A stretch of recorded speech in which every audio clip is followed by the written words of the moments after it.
Close with this.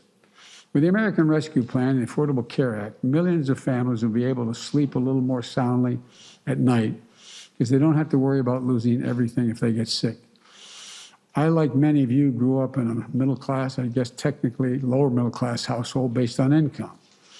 We lived in a 3-bedroom split-level home with 4 kids and our grandpa living with us. And the walls are paper thin. I can remember lying in bed and hearing my dad rolling back and forth, and I could tell there was something wrong. I remember asking my mom next morning, "What's the matter with Dad?" She said, "Honey, he's just worried. We just lost our health insurance. There's no longer has this coverage." People lying in bed wondering, my God, what happens? What happens if, in fact, I get sick? What happens if I turn and she has breast cancer, or I end up with a heart condition? What happens? And God forbid you're sitting on the edge of a hospital bed with someone you love, like I did with my son Bo as he was dying, and all you have to think about is, all they have to think about is getting better, not what happens if an insurance company could come in like they did before Obamacare and say, "Sorry, you've outrun your coverage."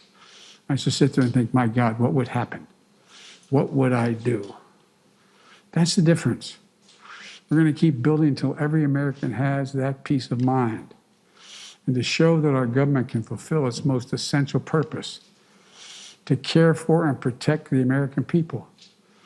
When we work together, we can do big things, important things, necessary things. We saw it 11 years ago with the Affordable Care Act. We saw it 11 days ago when we marked the signing of the American Rescue Plan. But we're not done yet. Last week, we met my goal that I announced of administering 100 million shots in my first 100 days in office. At the time, the press said that's awfully audacious. Now that we've done it in 58 days, they're saying, boy, he sure set the bar awful low. Well, this week, we're announcing a new goal, to get more people vaccinated.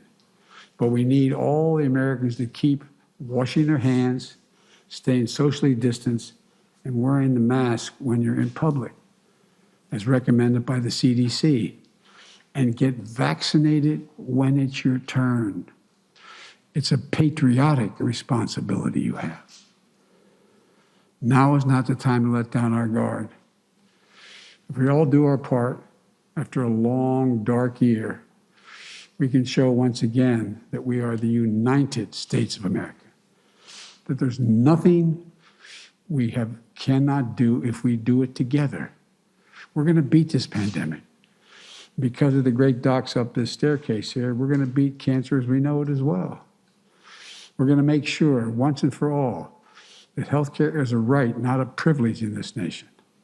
So I want to say to, again, the docs who spent the day with me, all the incredible work you're doing. I told them that when my son contracted stage 4 glioblastoma when coming home from Iraq, when he was in Iraq, that I had the opportunity, the president asked me to do what they called a cancer moonshot.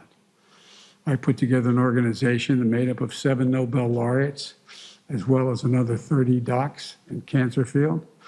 And I was able to go and visit every major cancer facility in the world, save one.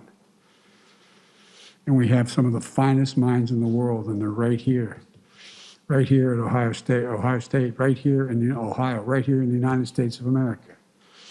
And they break their necks every single day for us.